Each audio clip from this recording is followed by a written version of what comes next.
first kick we're going to teach you is a front snap kick. We're going to teach this to you from two different stances. The first one is going to be a cat stance. You don't always want to, as soon as you're in a confrontation, take a fighting stance because of the legal repercussions of it. If you take a fighting stance on somebody, by law that's considered a threat and you could be the one in court instead of vice versa. So sometimes what you want to do is just get your hands up kind of in a, hey, I don't want to fight you, and this way you're also in a position to block. Then you kind of take a slight step back out of the range, and as you do so, you just bring your foot slightly into a cat stance, just like so. And then from here, knee comes up, chamber's position, level with your hip, snap straight out, and then bring it back down. So the motion kind of like, hey man, I don't want to fight you, step back and kick. Again, hands come up. You don't want to, you want them in a position to block, but that's about it. Step slightly back, draw in, chamber, re-chamber. This is very important. Make sure you don't kick and drop it.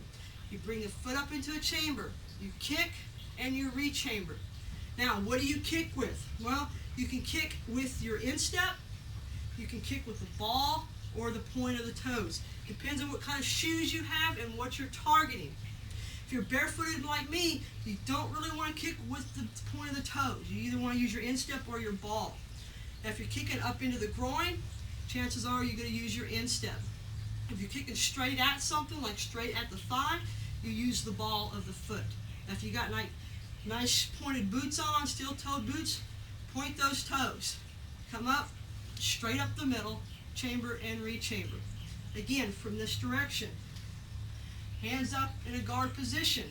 Step back, draw to a slight cat, chamber, kick, re-chamber, and set down. Again.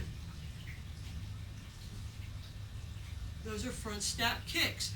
A traditional way to practice this is from your fighting stance. Making sure your stance is open. You got it kind of on the ball of your foot like we talked about before. Hands in a ready position. There again. Chamber, kick, re-chamber, and set down. So up, kick, and down. Now remember, we don't want to kick any higher than the waist. So you're looking at a belt and below is your targeting. The higher you go, the better chance you have of you falling or getting your foot caught or blocked. Again, from a fighting stance. Hands up, feet in a ready position, get yourself nice and square, kick and re-chamber. And make sure you practice this both sides. On your test, you will have to demonstrate both left and right front snap kicks. Those are your front snap kicks.